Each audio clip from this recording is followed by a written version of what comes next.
Saudi अरब के राजा सलमान बिन अब्दुल्ला अजीज़ ने आखिर पाकिस्तान के प्रधानमंत्री शहबाज शरीफ और सेना प्रमुख आसिम मुनीर के साथ रक्षा समझौता क्यों किया।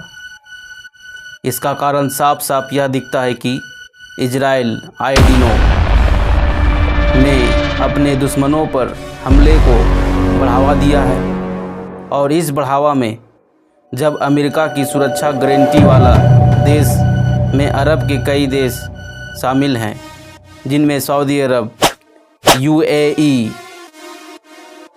कतर, कुवैत इत्यादि शामिल है, जिस पे कतर की राजधानी दोहा में इजराइल द्वारा हमला किया गया और यह कहा गया कि यहाँ पर हमला हमास का आतंकवादी संगठन का मीटिंग चल रहा था।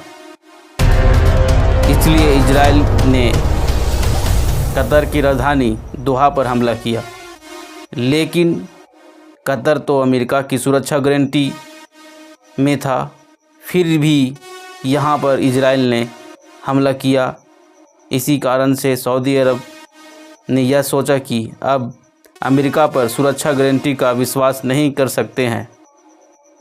तब उन्होंने यह सोचा कि क्यों ना हमें मुस्लिम देशों का नाटो बनाएं। नाटो का अर्थ है कि जो सदस्य नाटो का सहयोग होगा उनमें किसी भी एक देश पर हमला होगा तो उसे बचाने के लिए मुस्लिम के नाटो के सभी देश मिलकर बचाएंगे।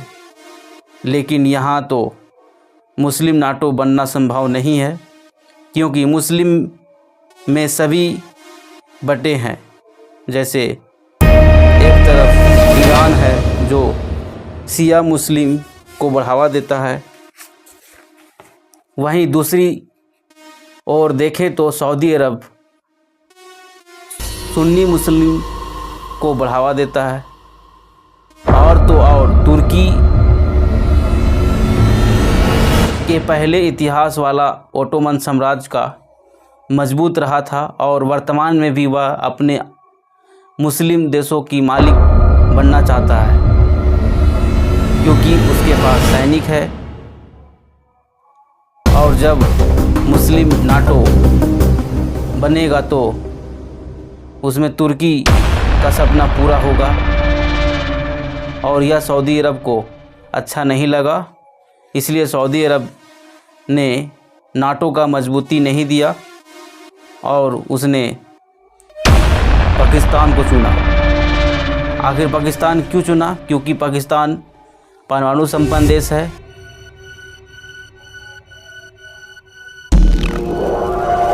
और पाकिस्तान भी बहुत दिनों से अपने आप को एक मंच चाह रहा था, क्योंकि पाकिस्तान जब से बना है तब से वो आतंकवादियों का ही एक और मुस्लिम देशों का सबसे बड़ा नीचा करने वाला एक देश है के रूप में उभरा है। लेकिन अब पाकिस्तान को सऊदी अरब के साथ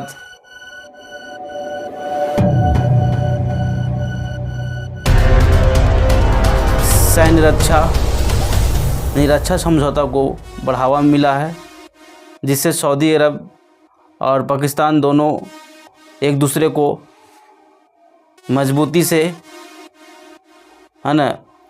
आक्रमण को रोके और एक दूसरे के रक्षा समझौता को बढ़ावा दे।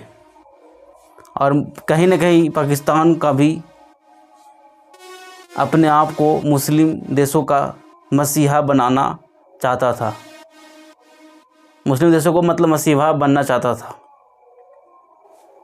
इससे भारत पर कोई प्रभाव नहीं पड़ेगा, क्योंकि सऊदी अरब और भारत का पुराना व्यापार साझेदारी चला आ रहा है।